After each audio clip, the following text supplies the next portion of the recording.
Senyum. يا تنبتس بالله وخصوصا ثم نحب عمل محبس وحب أحمد محبس وحب حسن محبس ثم نحب عبد الرحمن زكاة وسيدنا سيدنا العابدين وخصوصا سيدنا حسن مؤمن وخصوصا ثم لما سلسل إلى روح محمد بن عبد المنان مقيدا وخصوصا ثم إلى روح من بنات الولاية وخصوصا ثم لما تصل في الأرض جل هذا Lihat ini, lihat HP.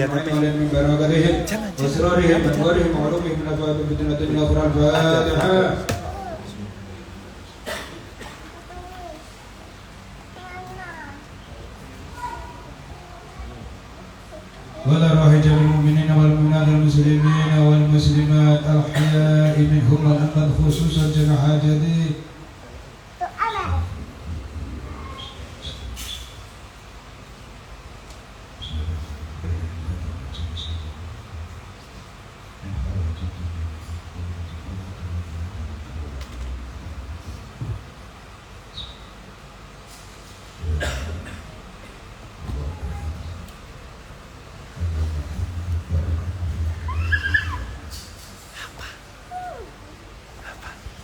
صاحب الحاجة لهم الفاتحة. أعوذ بالله من الشيطان الرجيم. بسم الله الرحمن الرحيم. الحمد لله رب العالمين الرحمن الرحيم مالك يوم الدين. إياك نعبد وإياك نستعين اهدنا الصراط المستقيم صراط الذين أنعمت عليهم غير المغضوب عليهم ولا الضالين آمين. اللهم انصرنا بحضرك من علم من دين بأسر يهديه ودعوته لديه. لا إله إلا الله لا إله إلا الله لا إله إلا الله ولي الله لا إله إلا الله لا إله إلا الله محمد رسول الله شعب القادر ولي الله واحد تهمرنا وما تممنا به وتمم قرنا وبشرنا محمد رسول الله شهد القادر ولي الله لا إله إلا الله لا إله إلا الله محمد رسول الله شهد القادر لا إله إلا الله أنتم التمام بذيب أنفاسهم وضبني لنا من كمال فرسهم يا أيتها الروح المقدسة يا خلصم يا قلب يا إمامني يا الله يبدلوا يا ربان الجبال يا أهل المرء يا أهل الأخلاق يا أهل السلامة يا أهل العلم يا أهل البسط يا أهل الجنة العظم يا أهل الضيفان يا أهل شعب الجامع يا أهل الأنفاس يا أهل الوفد والشهادة يا أهل القوة والعزاء يا أهل الهدى يا أهل الأرض والله يا أهل الدار يا أهل البلاد يا أهل الجهاد يا أبا يا أهل الطائرة بالرجال والمشاهدة كن عملنا في مدى تلقى الزكرات وانهد العزمات من عاد نسيت الأوراد وقضى الديون وتحقق الذنوب وزادت الأنفاس زادت المجاهد وحوش الخواتم والأغاقب وكشف الكروب وغفر الذنوب بجاه سيدنا محمد صلى الله عليه وسلم. محمد رسول الله عبد القادر ولي الله صلاة الله سلام الله على طه رسول الله صلاة الله سلام الله على ياسين حبيبي عباد الله يا الله أغيثنا لأجل الله وكن عوننا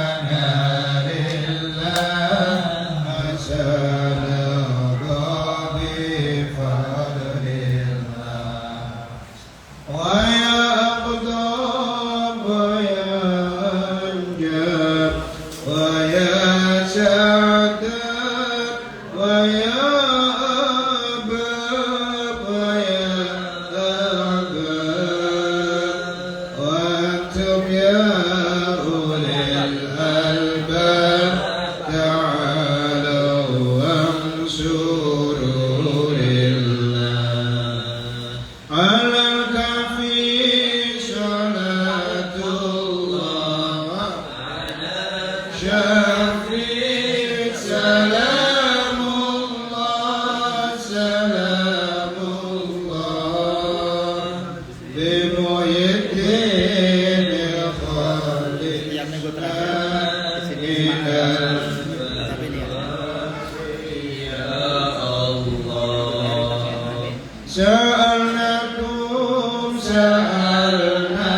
سألناكم وللزلفى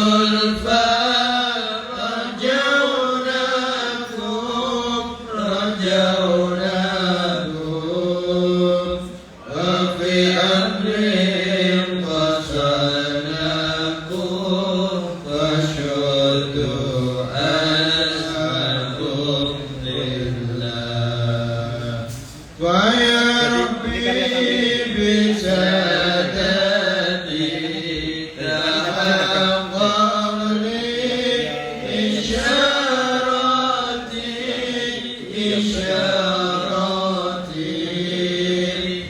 أستعطي بشاراتي ويسكو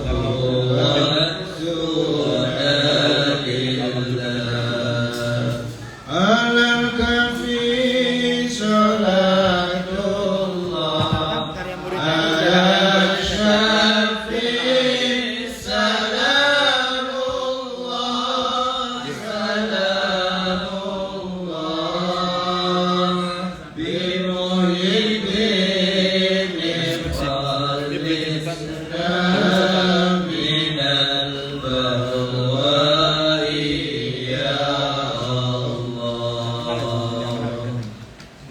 في كشف الحب عن عيني ورضع البين من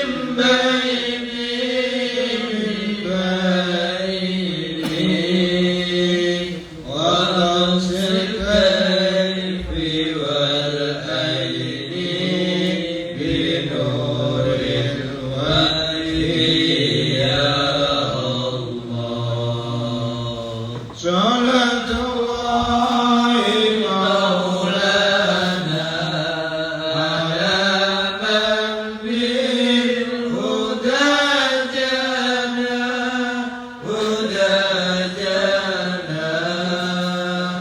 ومن بالحق أولانا شفيع الخلق عند الله على الكافي صلاة الله على الشفيع سلام الله سلام الله بمحيي الدين خالقنا من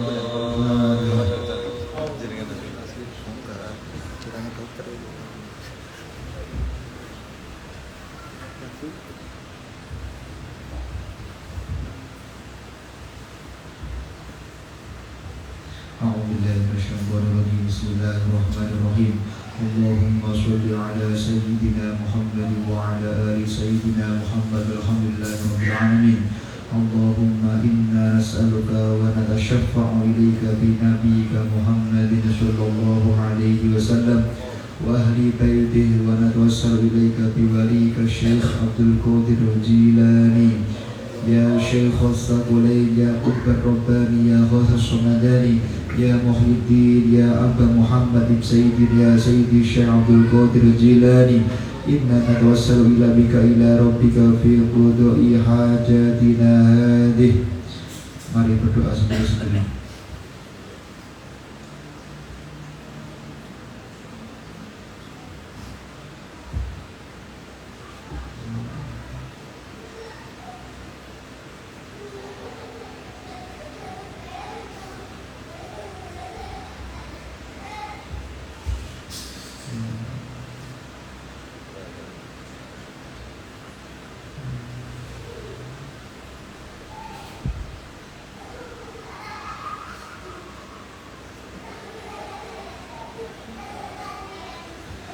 يا قاضي الحاجات اللهم صل على سيدنا محمد صلاة تطمئن بها قلوبنا وتنفع بها علومنا وتقضي بها حوائجنا وترفع بها درجاتنا وتهدي بها قومنا وتخلص بها قلوبنا وتلهمنا بها علوم اللدني وتكرمنا بها بالسعادة والكرامة مع ذرياتنا وتثر بها أموالنا وأصحابنا وتلامذنا وأتباعنا وأضيافنا وترزقنا اللهم تمام نعمتك وتمام رحمتك وتمام رضوانك وصل وسلم وبارك عليه وعلى آله وصحبه عدد ما خلقنا ورزقنا وأمتنا إلى يوم تحشر به الخلائق أجمعين اللهم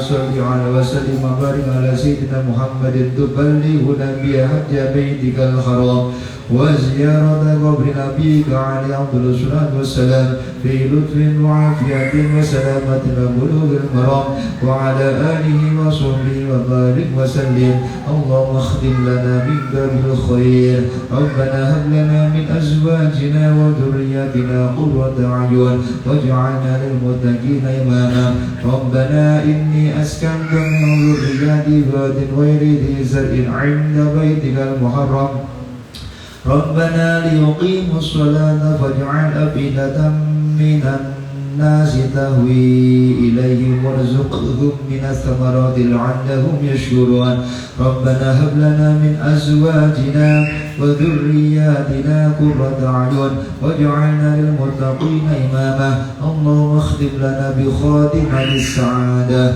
واجعلنا من الذين لهم حسنى وزيادة بجاه سيدنا محمد صلى الله عليه وسلم ذي الشفاعة وآله وصحبه وذوي السيادة وسيدنا أبي العباس الخدير بل الملك عليه الصلاة والسلام ذي الاستقامة وسيدنا الخوصي عبد الشيخ عبد القادر الجيلاني رضي الله عنهم ذي الكرامة وصلى الله على سيدنا محمد وعلى آله وصحبه وبارك وسلم الحمد لله رب العالمين الفاتحة.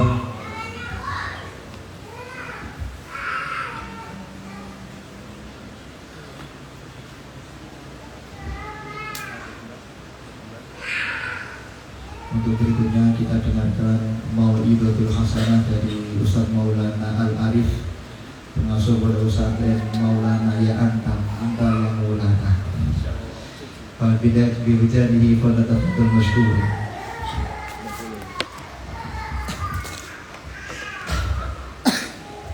Bismillahirrahmanirrahim. Assalamualaikum warahmatullahi wabarakatuh. Alhamdulillahilladzi alafa baina qulubina fa asbahna bi ni'mati ikhwan.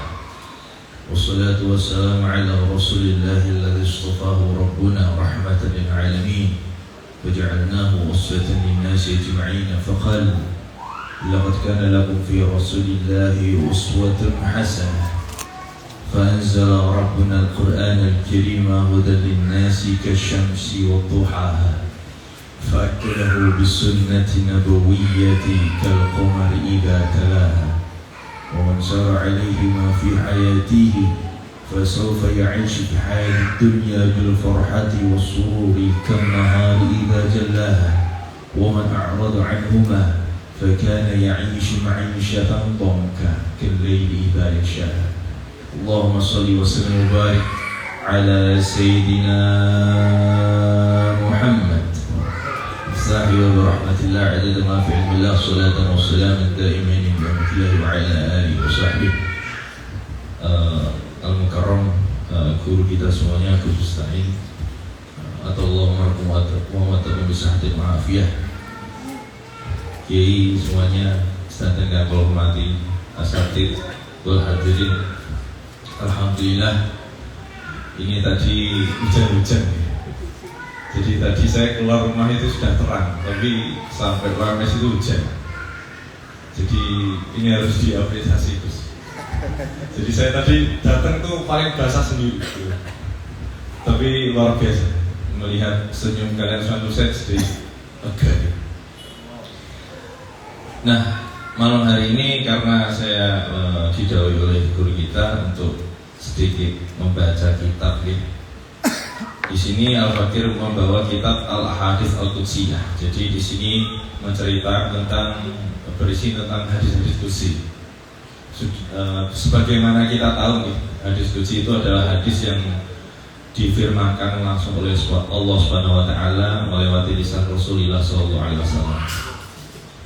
Jadi sebelum saya masuk ke pembahasan kitab, hendaknya kita semua ini, khususnya saya sendiri, kemudian kepada para asatidz, kepada para santri-santri di sini, hendaknya kita itu untuk memaklumatkan kebaikan.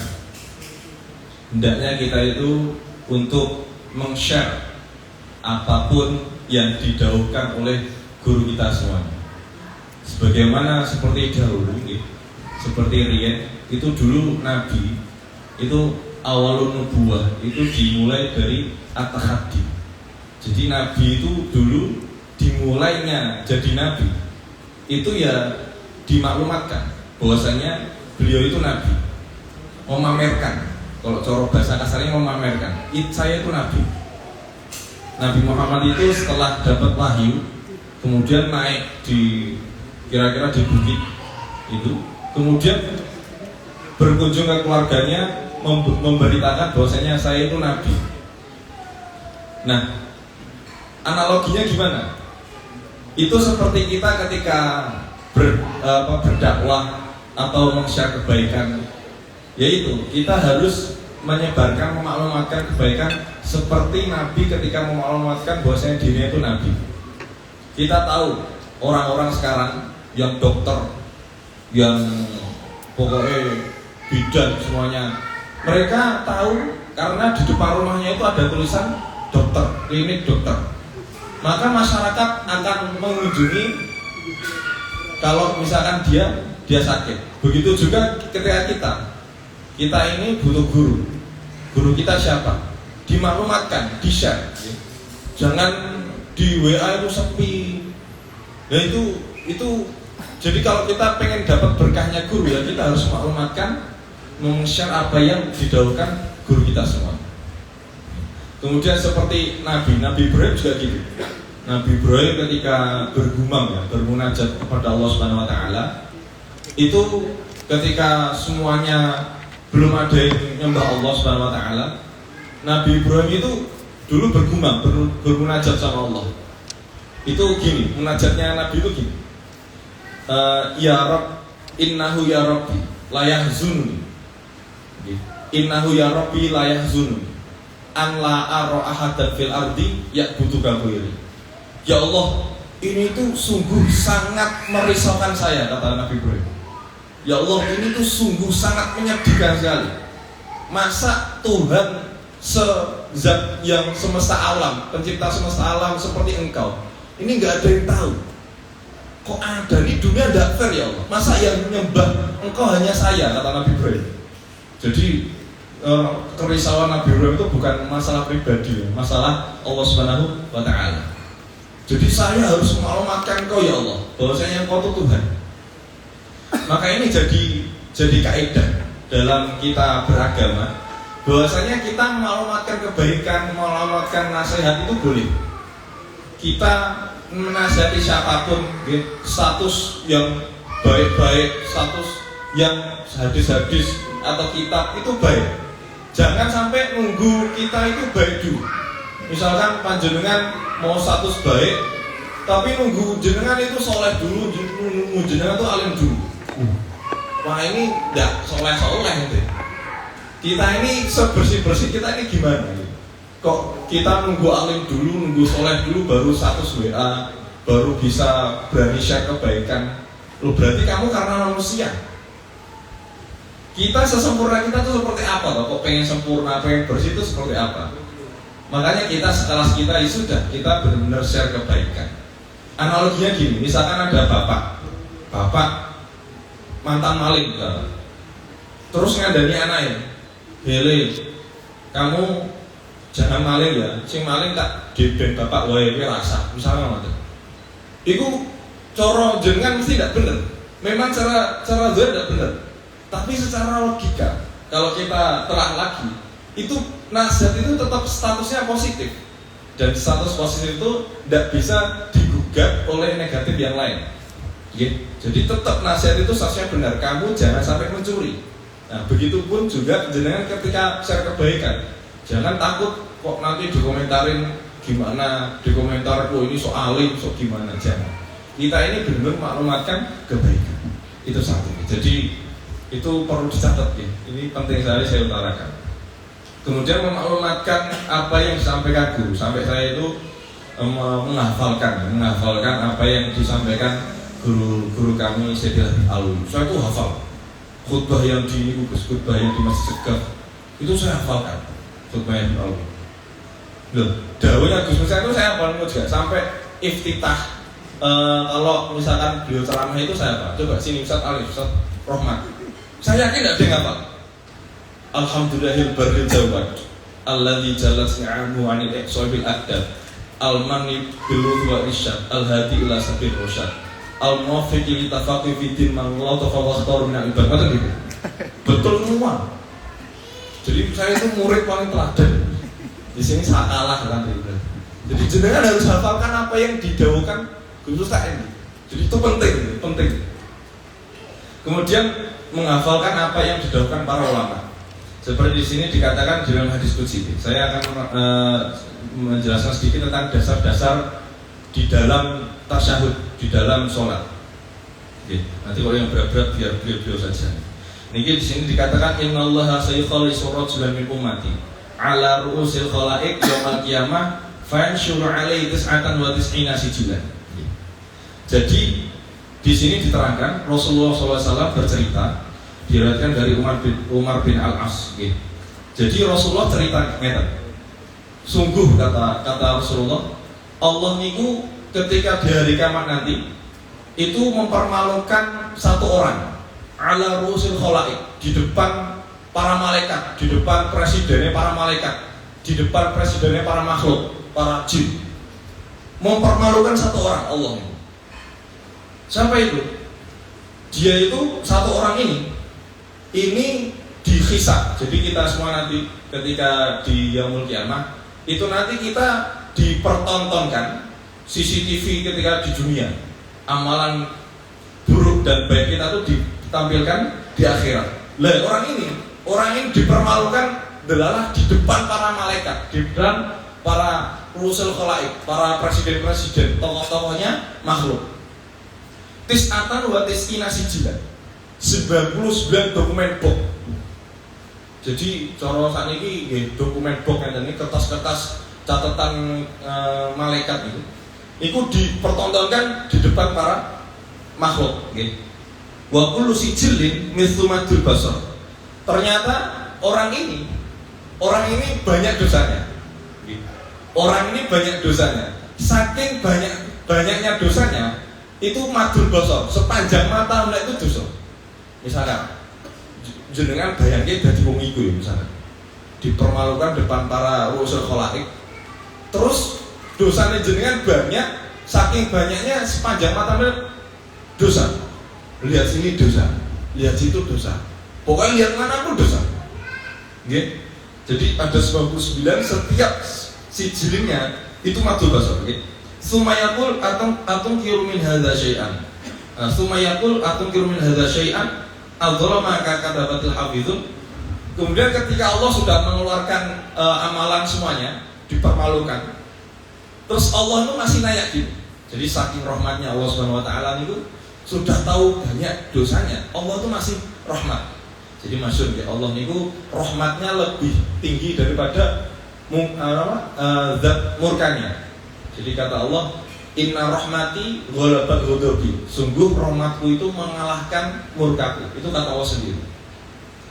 Kata Allah, atunkum min hadza syai'an. Kamu ini benar enggak? Kok semuanya dosa? Terus adzalama ka katabatil hafizun. Jangan-jangan malaikat yang nyatet, yang nugas nyatet kamu ini agak kenapa? Dolim sama kamu. Kok semuanya kok dosa? Terus kata Allah seperti itu. Kemudian fayaqul la yara. Terus kata orang ini yang punya dosa, la yara, tidak ya Allah. memang benar. Ini semuanya saya lakukan dengan sadar. Ini dosa takbir. Terus fayaqul afalaka udrun, terus kata Allah, kamu punya alasan enggak dengan sekian banyaknya dosa ini? Terus kata orang ini, fayaqul la ya, enggak ya Allah. Terus saya ini coro saat ini mau pasrah ke sini, ini dosa sedang ke sini. Terus dia fayaqulu bala inalaka indana hasanah. Kemudian orang ini coranya sudah, wah ini mesin rokok ini. Sudah balik badan gitu saatnya. Balik badan main rokok. Ternyata kata Allah akil, cancel dulu, jangan. Bala innalaka indana hasanah. Jangan dulu, kamu punya satu kebaikan kata Allah. Fa innahu la dzulma 'alaikal yaum. Kamu enggak bakal terzalimi kok, santai saja kata Allah. Kemudian fatakhruju bitaqatun fiha.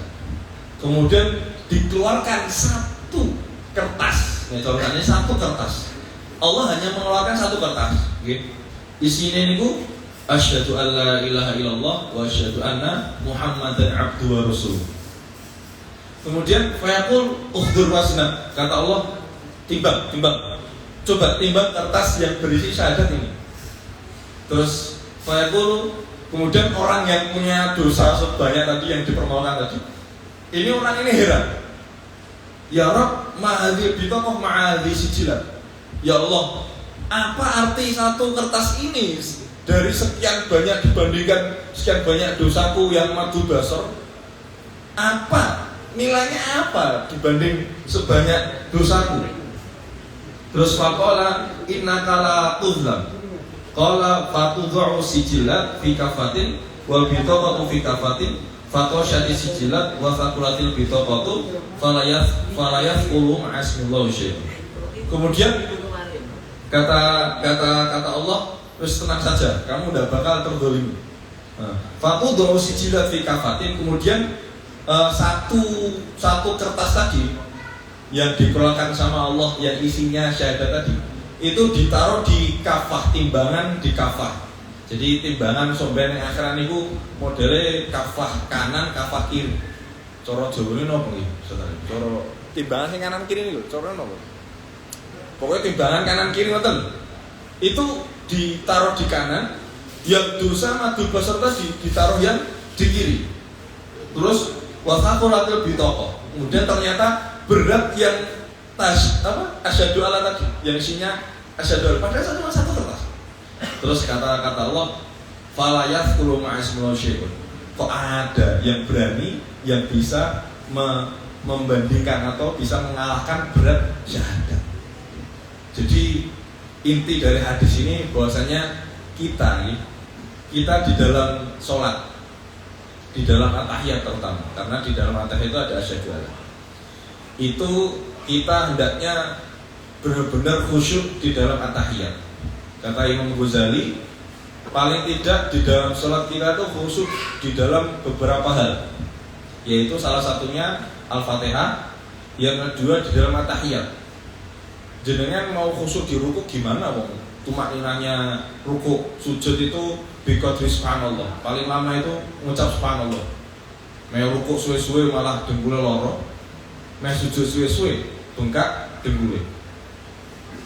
Begitu. Kemudian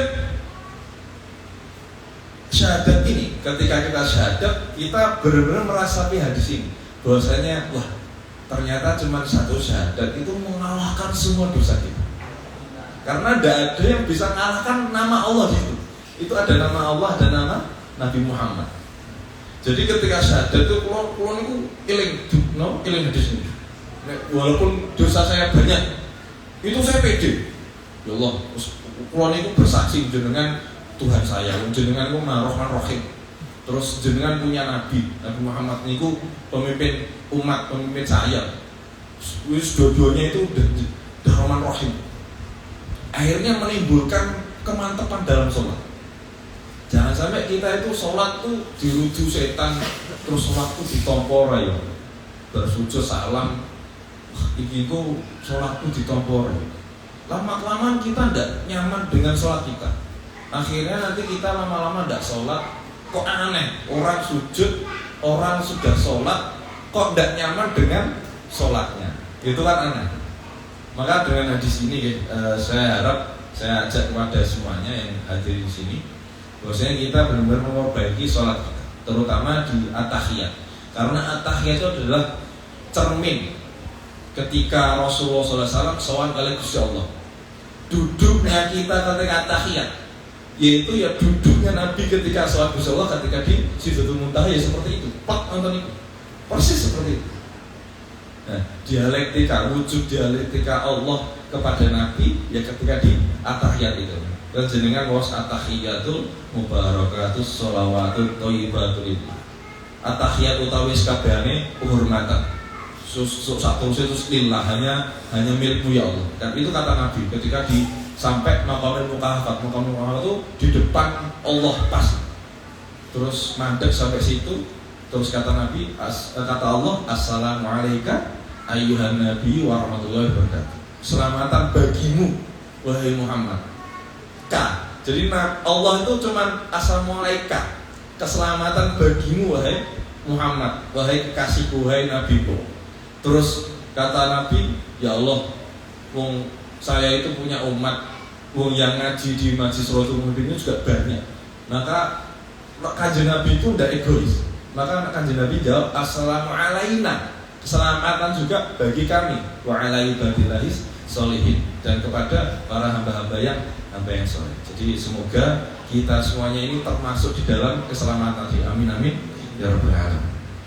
Pun ini sudah saya cukupkan ya sedikit saja. Intinya di dalam sholat monggo kita semuanya perbaiki, karena indama tubayyur hayata, indama turid an tubayyur hayata. Kalau kita itu pengen memperbaiki hidup kita, itu fabda bis sholat, itu harus kita mulai dari sholat. Wala tatruki sholat abadan, jangan sampai kita tuh meninggalkan sholat. Fauna kamalin tahtal kubur yatamanna walau ta'udu limul hayat les juga walau sajatan wahidah.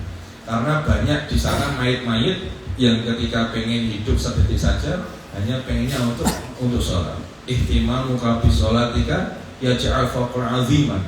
Keretak kita, hati keretak untuk sholat tok, itu sudah membuat perbedaan penghasilan kesuksesan kita di dunia dan di akhirat. Amin amin ya rabbal alamin. Pun ini mengatakan cukup dari saya, kurang lebih maaf. Nah, kalau ada salahnya nanti biar dibutuh dan sisain. Assalamualaikum warahmatullahi wabarakatuh. Assalamualaikum warahmatullahi wabarakatuh.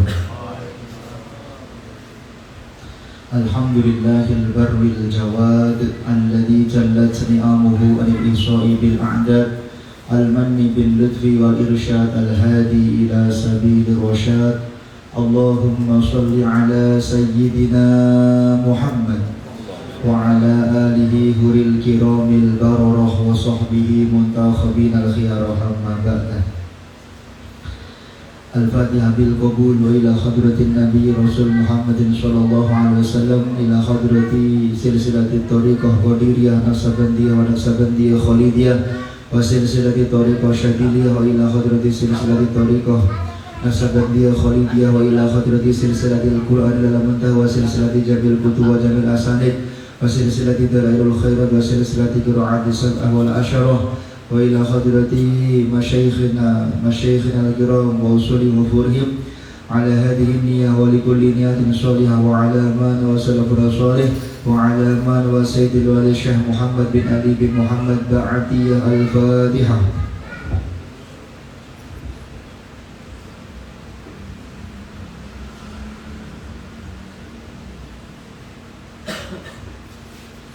Ustaz Maulana atau Gus Maulana yang kita muliakan, para masyayikh yang kita muliakan, ambil khusus ke Ustaz Kiai Suryanto yang kita muliakan. Alhamdulillah tadi kita telah mendapatkan banyak sekali faedah. Memang seperti itulah yang harus kita lakukan. Seorang thalibul ilmi itu hendaknya dia tidak hanya hadir tapi mencatat kalau bisa. Walaupun hadir saja sudah luar biasa pahalanya di mata Allah Subhanahu wa taala. Fi kulli nuqtatin, satu tetes catatan yang jenengan catat dari seorang ulama, maka itu menjadi satu tetes darah jihad yang telah menjadi saksi Anda berhak menjadi ahli surganya Allah Subhanahu wa taala. Tapi andaikan datang saja juga mulia, syukur-syukur datang mencatat. Dikatakan Imam As-Suyuti, dulu suka saatan fi majlisil ilmi la tamassu qalaman wala taktubu harfan.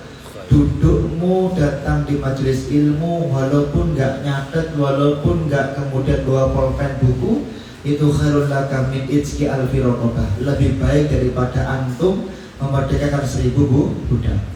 Bayangkan kalau ICCPR, internasional tentang obligasi human rights, itu mengatakan satu budak harganya 100 juta rupiah, berarti kalau 1000 budak berarti sekitar 1 miliar rupiah. Jadi jenengan datang di sini seperti sedekah kurang lebih 10 miliar atau 1 miliar rupiah. Insya Allah semuanya jadi ahli surganya Allah. Memang seperti itu. Kalau Anda ingin menjadi orang sukses, maka tulis apa yang jenengan dapatkan. Sekarang saya sekarang menjadi penggantinya Gus Umar Fauzi, ngajar kitab taklim di Al-Mu'ayyad. Setiap pulau matur saya bisa mengeklaim bahwa pada bab ini dulu Gus Umar Fauzi mengatakan begini. Kenapa? Saya punya catatan, tapi bukan di sini ya, di kitab saya yang satunya. Bahwa ketika Gus Umar Fauzi menjelaskan tentang tadi bab, bahwasanya bukan termasuk orang alim ketika dia mendengarkan ilmu ke 1000 kali, semangatnya tidak lebih dari pada 1 kali. Itu perlu punya catatan bahwa saya dulu duduknya di sebelah sana, bawa pulpen warnanya biru, itu saya punya catatan detail. Dan saya sering mengatakan kepada teman-teman Raudhatul Muhibbin, para santri, bahwa Anda harus punya satu buku khusus, buku harian. Misalnya, Ustaz Alif tanya, Pak Musta'id dulu ketika mondok di Al-Faqih, Al-Mu'ayyad, di Al-Faqih, itu hari pertama itu dapat ilmu apa? Saya punya catatannya.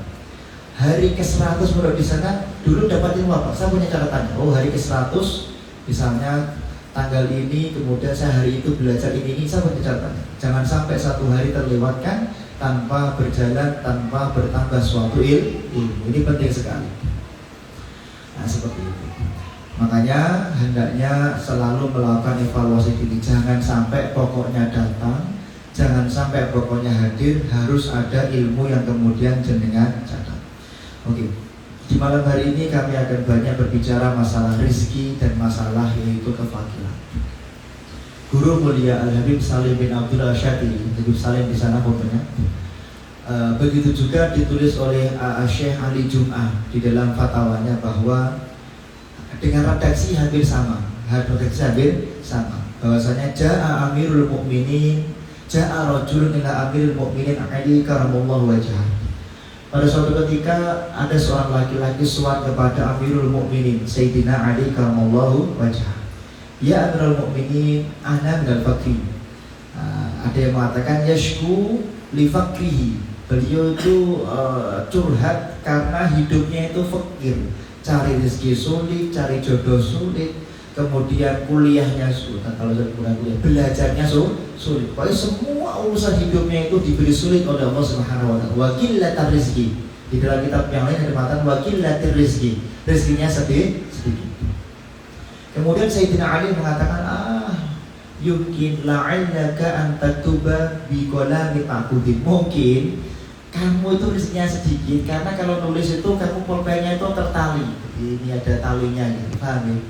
Jadi jangan menulis pakai pulpen yang tertali. Ini menjadikan rezekinya sulit oleh Allah Subhanahu wa taala.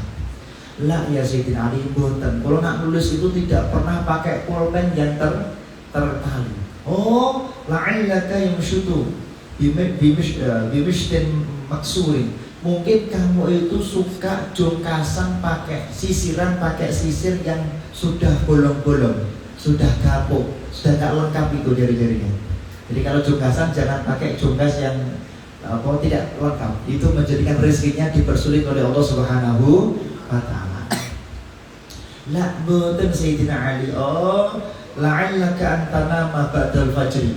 Mungkin baru sholat subuh malamnya karena sibuk konser Ibnunya itu, mungkin waktu subuh tidur. Nah, wong sing waktu subuh tidur itu menjadikan skripsinya mundur terus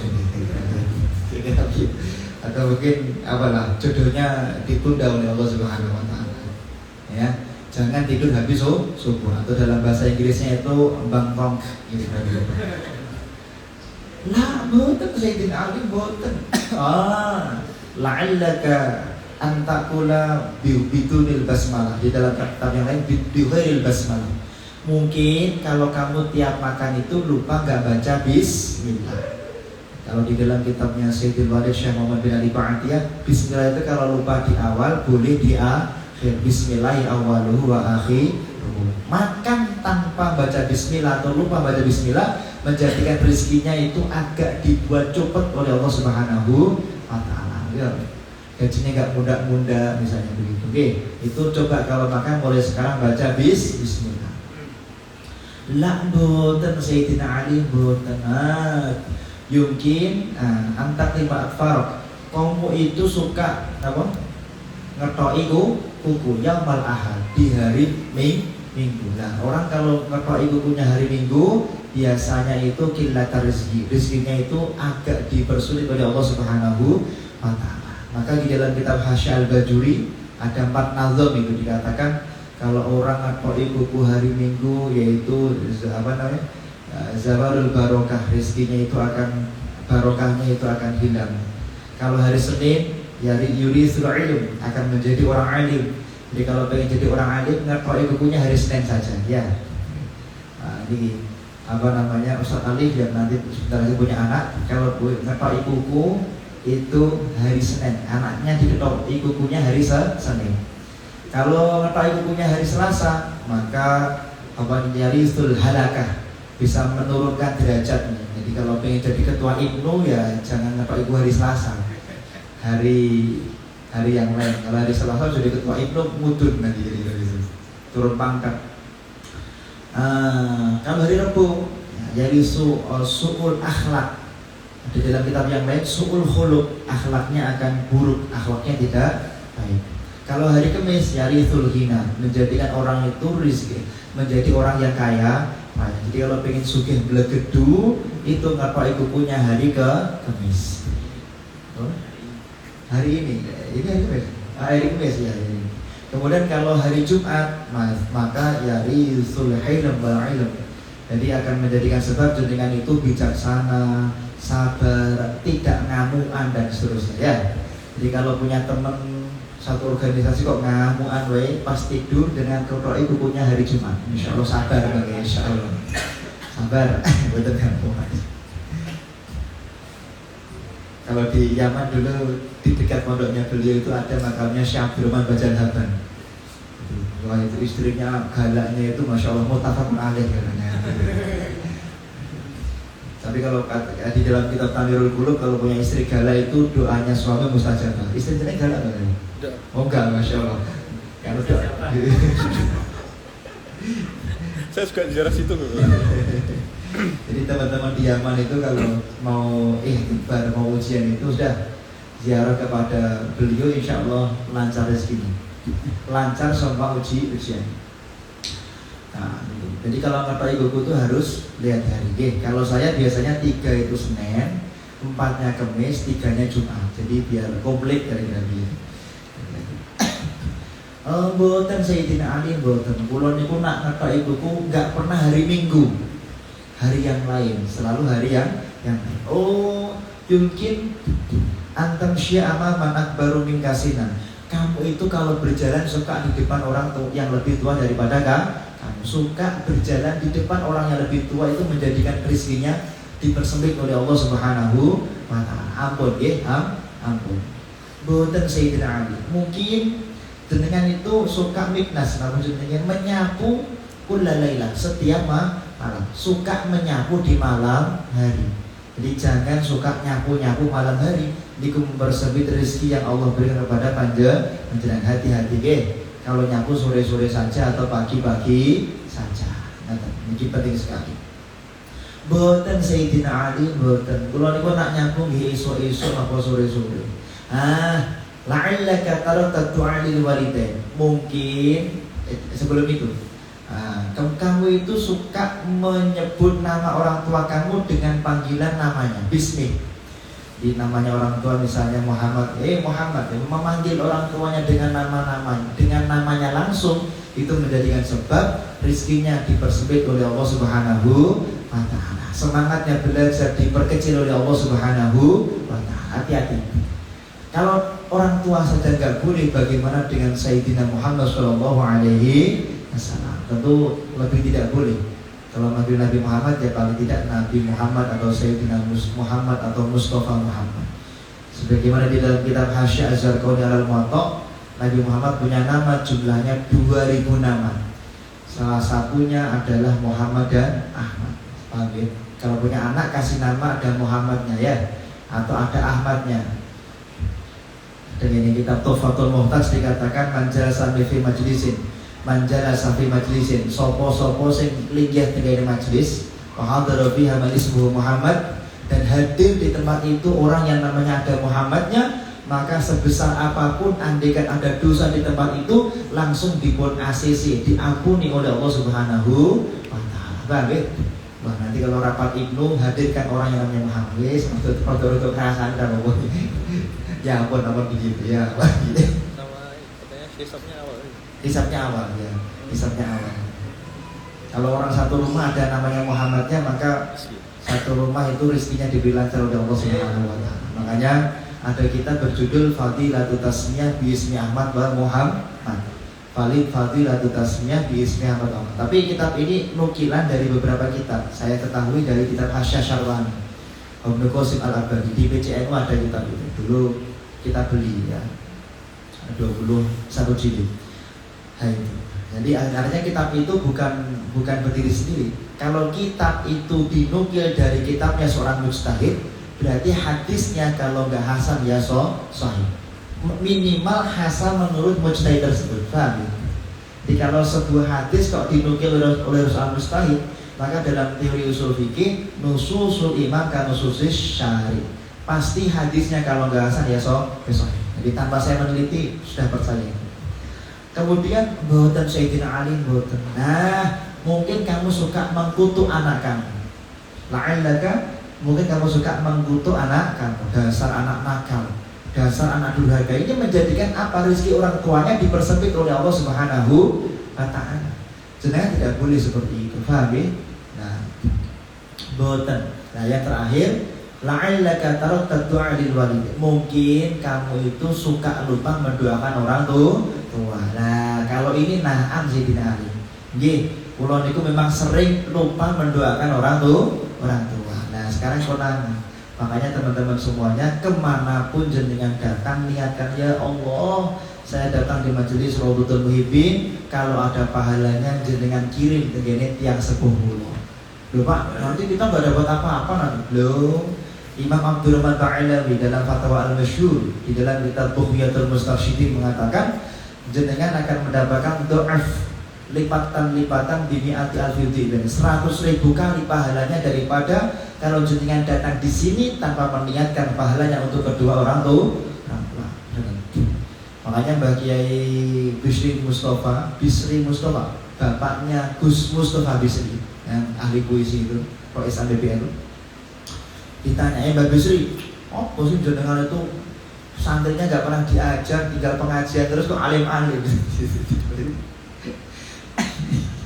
Kalau saya enggak, kalau saya insya Allah pokoknya pagi sore nggak boleh ada jadwal yang lain, harus di sini. Pagi dan sore harus di sini bersama teman-teman santri. Kok bisa itu alim-alim pada jangan diajar? Beliau mengatakan enggak. Setiap saya naik panggung, saya selalu niat ya Allah, kalau pengajian saya ini ada barokahnya, nyuwun tulung jenengan kirim barokah dan pahalanya untuk santri-santri yang saya tinggal di rumah ini. Makanya santrinya walaupun jarang diajar tapi alim, paham ya? Tapi ya jangan begitu juga gitu kan. Beliau barokahnya banyak lah, kita bagaimana? Makanya tetap harus kita itu harus belajar. Makanya orang tua harus kita doakan. Pun orang tua itu membawa barokah. Bahkan dikatakan musaharoh itu juga salah satu bagian yang harus kita hormati. Al-Imam An-Nawawi dalam tafsirnya, tafsir Marah Labid li Kashfi Ma'ani Qur'anil Majid, beliau mengatakan tidak sempurna mendoakan orang tua tanpa mendoakan mertua. Maka jangan lihat Ustaz tadi kalau melihat saya hadrat wa ila hadrati abi wa umi wa suhri mertua kita doakan terus ya kan, nggak diperinci pokoknya apa namanya mertua kami yaitu Romo Kiai Haji Muhammad Aminuddin seperti itu. Kemudian teman-teman yang dimuliakan oleh Allah Subhanahu wa taala itu adalah beberapa sebab. Kalau ditanya Pak Mustahil, kalau dalilnya ini ojo linggih nang ngarep lawang yo nduk yo judulne angel. Dalile ki pundi dari kepethuk kowe. Tapi di kitabnya Syekh Zarnuji itu pernah ditulis begini, orang kalau duduk di tangga itu mempersulit rezeki ada. Tapi tangga bukan pintu rumah. Ya mungkin mirip-mirip lah itu, mungkin mirip. Jangan duduk di tangga, tidak baik. Bismillahirrahmanirrahim. Tsumma la budda li talibil ilmi minal fawati, ya. Minal quti wal ma'rifati ma yazidu fihi wa ma yazidu fil umri wa sihhati. Yatafarrahu li talabil ilmi wa fi kulli dzalika sunnafu kutuban. Seorang jamaah pengajian atau seorang santri itu jangan hanya mikir kemudian saya harus bisa datang Pak, jangan harus mikir juga bagaimana mapan dengan dirinya sendiri terlebih dahulu. Makanya keluarga Al-Mu'ayyad Ustaz Maulana itu selalu mengajarkan kamu harus mapan dulu sebelum berdakwah. Jadi sama Romo Kiai Jambil Sofawi punya Ibu Hindur itu selalu mengajarkan kamu harus mapan dulu sebelum berdakwah. Seperti itu. Para ulama mapan sebelum berdakwah. Ada tafsir 20 jilid namanya tafsir Az-Zajjaj. Apakah itu karya Imam Az-Zajjaj? Lah. Tafsirnya apakah karya pengarangnya Az-Zajjaj? Enggak. Az-Zajjaj itu kenapa namanya Imam Az-Zajjaj? Karena punya tafsir yang sangat besar, di mana kalau malam dia berdakwah, ceramah di mana-mana, kalau siang jual beli kaca. Makanya namanya tafsirnya terkenal tafsir Az-Zajjaj. Paham? 20 jilid. Ada tafsir Baladuri juga, kami punya tafsir Baladuri. Kenapa kok namanya tafsir Baladuri? Karena pengarang kitabnya kalau malam itu dakwah, ngajar qiraah sab'ah kira-kira. Kalau siang jual beli jambu mete. Jambu mete itu bahasa Arabnya Baladuri. Ada seorang ulama namanya Imam Al-Warraq, gurunya Syekh Abdul Qadir Al-Jilani. Kenapa kok julukannya Imam Al-Warraq? Padahal bukan nama asli. Karena beliau kalau malam berdakwah, ceramah di mana-mana, kalau siang jualan kertas, jualan kertas. Makanya dijuluki tafsirnya tafsir Imam Al-Warraq. Ada salah satu ulama qiraah sab'ah. Ini kalau ini kita qiraah asyarah, qiraah 10, tapi qiraah sab'ah masuk di dalam. Namanya Imam Hamzah Al-Hazzaj. Kenapa kok dijuluki Al-Hazzaj? Karena kalau malam dia berdakwah, mengajar qiraah sab'ah. Kalau siang beliau itu jual beli gas Hazzaj, gas. Makanya dijuluki Al-Hazzaj. Paham ya? Kalau perawat bahasa Arabnya apa?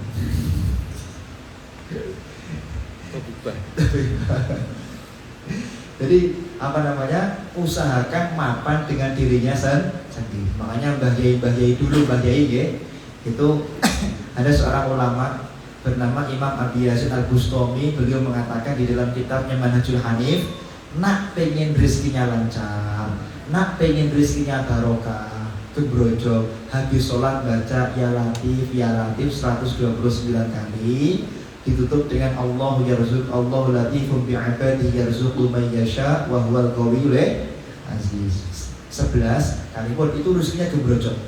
Mbah Maimun juga mengamalkan itu, ditambah setiap masuk pintu rumah Mbah Maimun membaca Al-Ikhlas 1 kali pakai bismillah. Dalilnya di dalam kitab Manhajul Hanif. Kalau yang dulu tadi dalilnya di dalam kitab Tadhkiratul Qurtubi. Karena kalau di Solo nggak pakai dalil itu repot nanti. Khusus Solo tok. Kalau di Karanganyar ya pokoknya gah tok. Kalau Solo tuh lagu dalil, Madinatul dalil. Itu biar rezekinya lancar. Jangan sampai jenengan kemudian bulan depan nggak datang gara-gara rezekinya kurang lancar. Bismillahirrahmanirrahim. Nak donga mboten sangelange. Ya Allah, saya pengen sugih kayak Ustaz Maulana lah. Doanya pendek tapi enak. Kalau saya doa nggak pernah panjang ke masalah rezeki. Dia tetap dibaca, wirid tetap dibaca. Di majelis Raudhatul Muhibbin itu setiap hari membaca mujahadah ada sholawat bahriyah kubro, itu untuk masalah rezeki. Seperti kakak dulu saya pernah mondok di Kewakian. Maksudnya saya bercerita ini biar jenengan tahu di situ sumbernya, bukan dalam rekaman Pak. Di Kewakian itu kebetulan kalau mondok di sana habis Mas Ujang Buston. Itu dapat ijazah dari Mbah Yai Hanan Kewakian membaca sholawat bahriyah kubro. Jadi kalau jenengan pengen nikahnya, kalau mau nikah biar rezekinya lancar, baca sholawat bahriyah kubro. Tapi tentu ada beberapa hal yang harus dihindari agar rezekinya itu diberi lancar oleh Allah Subhanahu wa taala. Bismillahirrahmanirrahim. Wa qala qumil laila ya hadza la'allaka tursyadu. Kalau pengen rezekinya lancar, yang pertama adalah sukalah bangun malam. Bangun malam ini membuat rezeki lancar. Melean, suka melean, masya Allah. Yang kedua, ilakam tanamul lail wal umru yang tahu. Seberapa banyak jenengan melek, segitulah ilmu yang jenengan akan dapatkan. Hanya guru-guru kita, kami ketika di Kediri dulu, ketika di Lirboyo itu kalau sudah basul masail sampai jam 3 subuh. Kalau sudah basul masail sampai jam 3 subuh. Majelis Rodotul Muhibbin kalau ngaji hari Kamis itu di tempatnya Ustaz Wandi sampai jam 2 malam. Ngobrol ngalor itu nggak jelas. Tanya aja. Wanaumu uryanan, yang pertama adalah jangan tidur dalam keadaan telanjang. Ini membuat rezekinya sulit. Jangan telanjang, itu yang dimaksud telanjang itu ya mabena sulawut, pusat dan lutut itu. Kalau keligo betul nopo-nopo, yang penting buatan telanjang. Makanya kalau jenengan tidur kalau pakai sarungnya ditaleni bawahnya. Dulu kalau di Yaman kalau ada ketahuan ada orang tidur kebuka sarungnya, wah mamnu asyak, waduh, tidak boleh makan selama sekian hari gitu. Jadi hukumannya berat. Jadi tidak boleh kelihatan itunya. Paham ya? Loh, bahaya loh Mas yo. Melihat itunya itu membuat otak kurang cerdas. Dulu pas di Yaman kebetulan ada satu kitab, tapi nggak sempat saya fotokopi kitabnya. Jadi di dalam madzhab Imam Maliki itu ada satu kitab khusus menjelaskan masalah melihat alat kelamin itu menjadikan otak itu akan sangat degil sekali. Jangan sampai suka melihat alat kelamin karena anaknya akan diberi sulit untuk berpikir oleh Allah Subhanahu wa taala. Paham ya? Mbah Kiai Umar Abdul Manan beliau nggak pernah melihat alat kelaminnya. Kalau mandi di kamar mandi selalu pakai basahan. Paham basahan gitu? Jadi pakai sarung, jadi kalau mandi itu tetap sarungan, jadi nggak melihat itunya karena mempersulit hafalan ilmu yang telah kita pelajari. Yang kedua adalah wal baulu uryanan, pipis dalam keadaan telanjang jangan. Kalau pipis tetap harus pakai kaos atau baju. Ini penting sekali. Wal aklu junuban, jangan makan dalam keadaan junub. Tentu kalau di dalam Kutubul Mu'tabar 153 kitab Mu'tabar dalam mazhab Syafi'i mengatakan memang jangan makan setelah junub, kecuali wudu terlebih dahulu. Jadi kalau pengen makan habis junub wudu dulu baru makan boleh. Atau mau tidur wudu dulu, habis keluar mani wudu dulu baru tidur. Wa muttaqi'an ala jambin. Kemudian jangan sampai kemudian tahawunu bisukutil maidah. Kemudian di dalam kitab ini dikatakan jangan makan sambil bersandar di lambung. Lambung itu mana sini? Makan sambil tiduran itu jangan. Makanya mbah-mbah yang ojo mangan karo turu deh. Nah, niki. Jadi dalam kitabnya para ulama dikatakan itu mempersulit rezeki. Kemudian dikatakan jangan membiarkan makanan terjatuh. Jangan. Kalau ada makanan jatuh selama masih bisa dimakan. Makanya di sini majelis ngopeni ikan di Boyok sana. Jadi kalau anak-anak nggak kehabisan makan, nggak habis makannya dikasihkan kepada ikan. Paham ya? Jadi kalau kita mensiasati seperti itu. Di Pondok Al-Mu'ayyad itu ngopeni lele. Kalau nggak habis makanannya kasihkan ke lele. Paham ya? Kemudian dikatakan waharku qasyibaswal, jangan suka membakar kulit bawang. Kulit brambang itu harus dibakar. Itu dadake rezekinya rada. Paham? Wasaum wa kansul baiti. termasuk bawang merah, bawang putih. Kemudian dikatakan jangan menyapu dengan sapu tangan. Nyapu dengan sapu tangan jangan. Ini akan menjadikan rezekinya sulit. Nyapu pakai sapu tangan. Kalau nyapu ya pakai sapu. Jadi kalau nyapu jangan pakai sapu tangan. Kemudian di dalam kitab ini dikatakan wa kadzalika bil mindil wa kansul baiti bil lail wa tarkul kumamati fil baiti wal mashyubud danil masyayikh. Jangan berjalan di depan orang yang lebih tua, apalagi di depan guru. Ini akan menjadikan rezekinya sulit, kecuali kalau ada hajat misalnya. Difahami? Tentu dengan adab, dengan adab seperti itu. Nah, termasuk membiarkan sampah sampai malam hari itu jangan.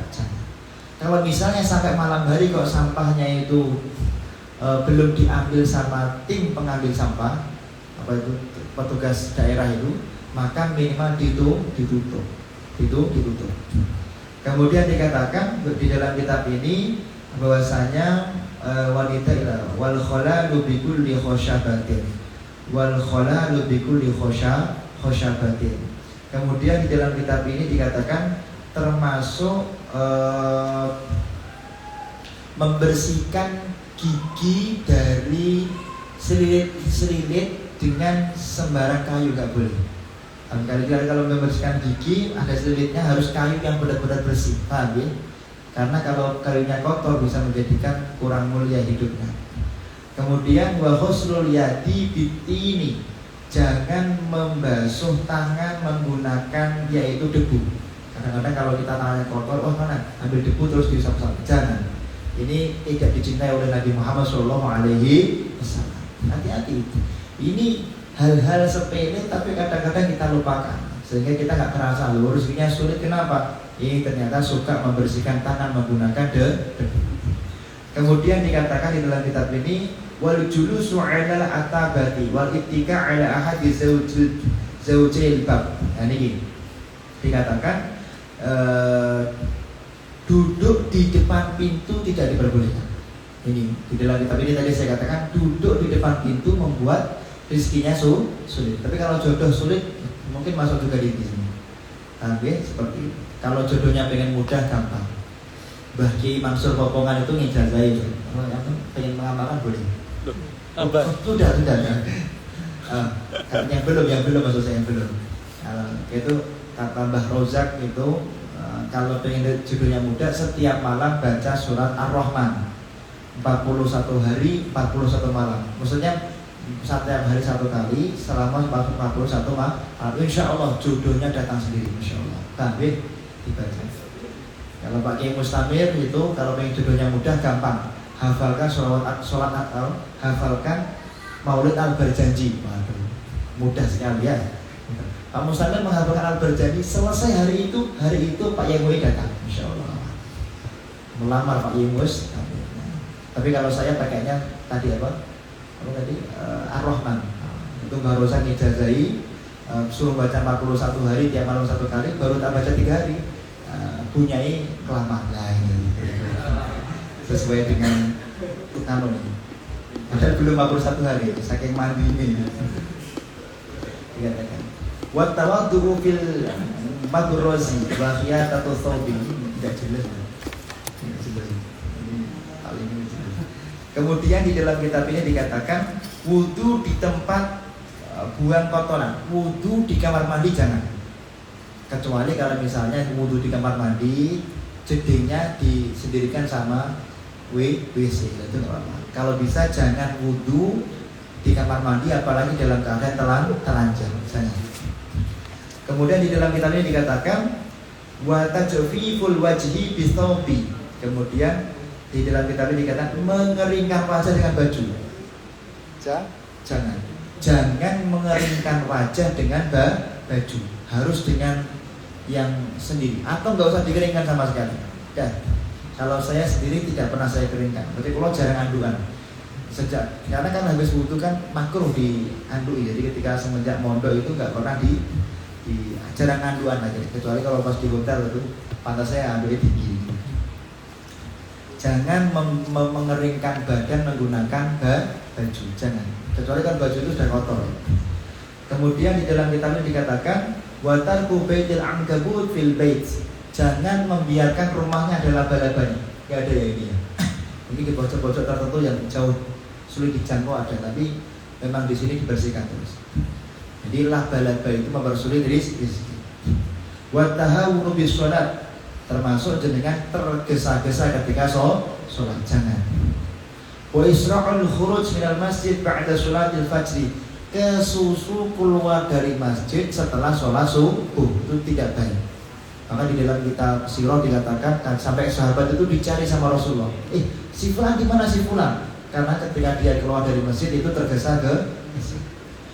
Wal ibtikaru fil dhahabi ila suqi, dikatakan kalau pergi ke pasar semangat, tapi kalau pergi ke masjid itu tidak semangat. Jadi tergesa-gesa pergi ke pasar itu tidak baik. Hati-hati loh ya, ada iblis apa namanya, iblis apa? 3 pertemuan yang lalu di dalam tafsir Tobari ada iblis sabur sama zalam bud. Itu 5 iblis yang masuk di dalam nominasi 5 besar tersukses untuk menggoda manusia. Masya Allah. Dapat reward dari panglima iblis gitu.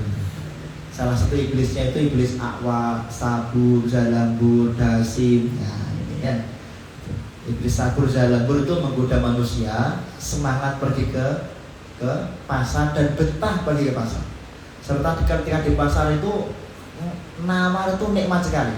Ngapusi itu nikmat. Mboten niku kula niku rugi saestu rugi lah, padahal mboten rugi. Jadi melambenya itu nikmat sekali. Biasanya tawar-tawar menawar di rumah sulit, tapi kalau di pasar tuh nikmat. Karena ada iblis yang tugasnya, tupoksinya nih, itu tugas pokok dan fungsinya itu menggoda manusia agar berbohong ketika di pasar.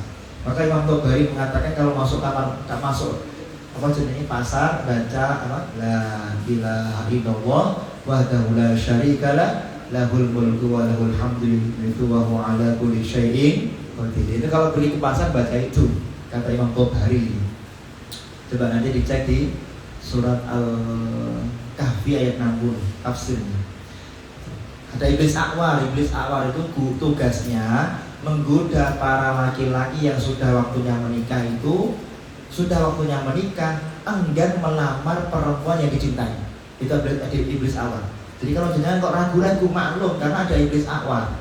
Nah sekarang mau ikut iblis Aqwar atau ikut Rasulullah? Nah, kalau ikut Rasulullah senang lamar selesai kan gitu. Ditolak. Bismillahirrahmanirrahim. Qul Yusufu li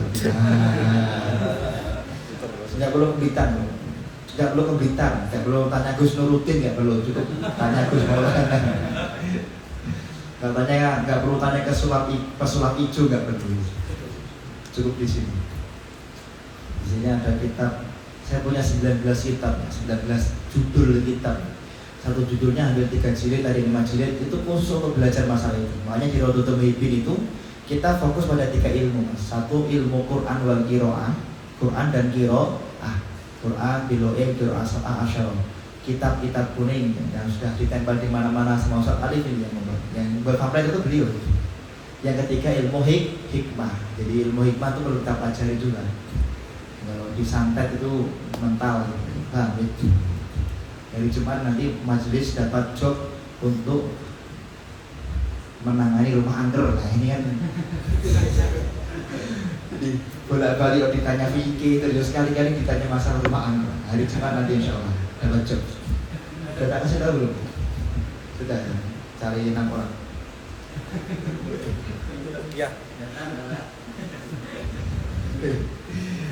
So amati aji-aji ke petak Sulaiman macan putih ono dodo gajah putih anu geku Nabi Sulaiman mendaku gelap nomor suara kuliah lu sabuna kedeplar mamaku wong sabuna tuh aku kegak Allah Akbar.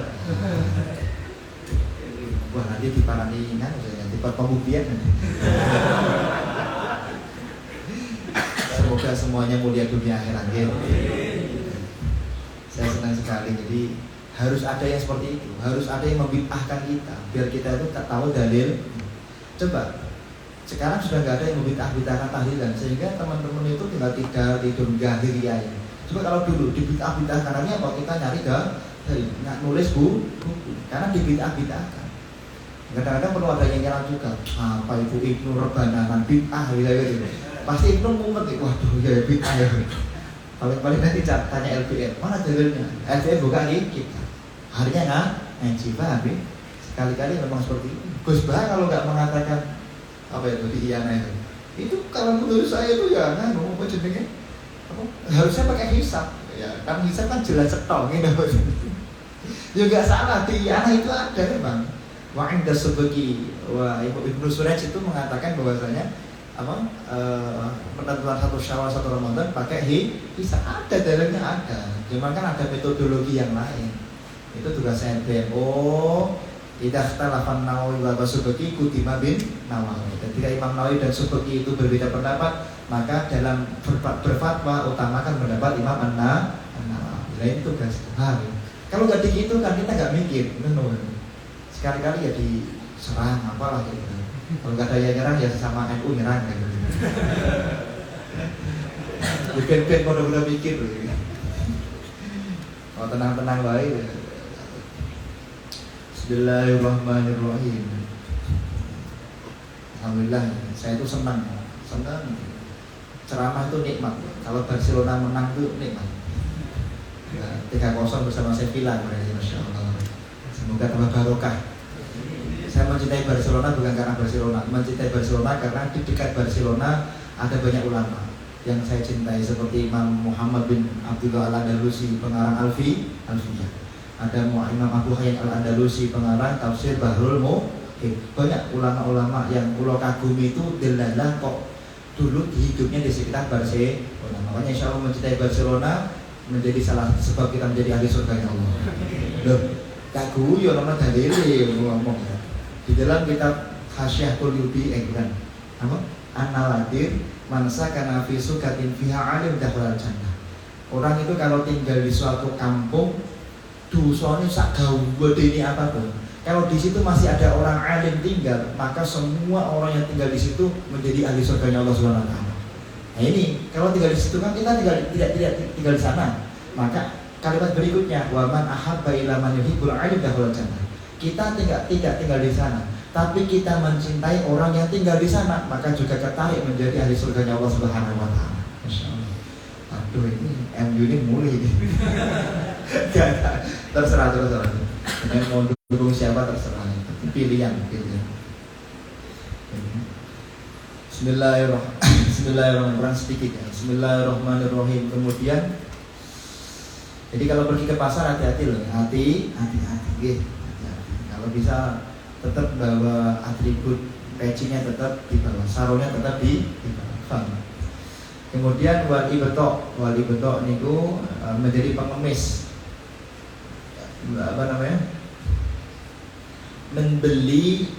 Membeli sesuatu dari pengemis itu nggak bagus.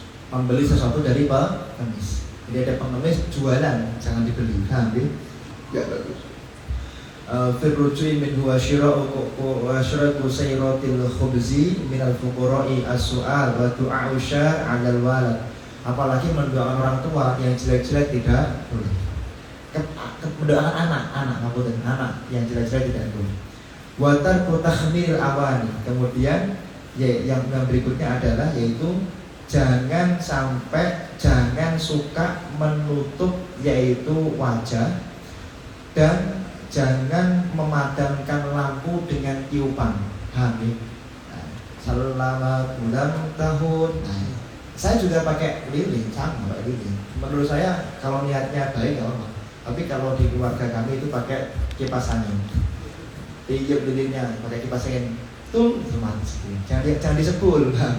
Kalau disebul itu membuat fakir. Jadi nyebul api menggunakan sebulan itu membuat kita fakir, rezekinya sulit ya. Daftar PNS nggak diterima-terima yang begitu. Kemudian yang berikutnya adalah orifa dzalika bil asar wa kadzalika kitabatu bi kulli ma'qud wal intishat bi mustin. Di dalam kitab yang lain ada kata bimustin mungkasirin. Dikatakan seperti itu. Kalau kita ngaji alfiyah nanti di akhir bisa dibaca bimustin, bisa dibaca bimashtin. Boleh, demokratis. Wa taqud du'a bil khail walidain wa ta'ammumu qaidan. Jadi wa ta'ammumu qaidan. Kemudian menggunakan celana sambil berdiri, jangan. Tapi kalau pakai celana sambil duduk ini. Kalau betul ini. Ya, ini. Kemudian wal bukhlu, pelik, jelas itu ya. Wa taqtiru, takdir niku terlalu hemat, takdir. Kalau di kitab Syarah Hikam itu takdir. Wal israf, terlalu berlebihan. Wal kasalu, malas. Wan nawawi wat tahawunu fil umur kullu dzalika yurisul faqr. Jadi ini adalah beberapa hal yang menjadikan yaitu orang itu menjadi fakir. Di sini masih ada beberapa hal yang tentu menjadi orang fakir, tapi insya Allah ini dulu jangan hati-hati ya. Insya Allah saya khusnudon panjenengan semuanya datang di sini, pulang-pulang rezekinya akan didobel-dobel oleh Allah Subhanahu Wa Taala. Semoga anak turun kita, keluarga kita, guru-guru kita khususnya dan seluruh jamaah kita diberikan rezeki yang barokah oleh Allah Subhanahu Wa Taala. Dan mohon doanya semoga pesantren sederhana ini kelak menjadi pesantren yang besar dan barokah, mencetak para ulama-ulama yang Allah Subhanahu Wa Taala dan selalu diridhoi guru. Yang penting selalu diridhoi oleh guru. Mengatakan ada hadhihi niyyah wa likulli niyatin shalihah wa ala ma salafun shalih. Al-Fatihah.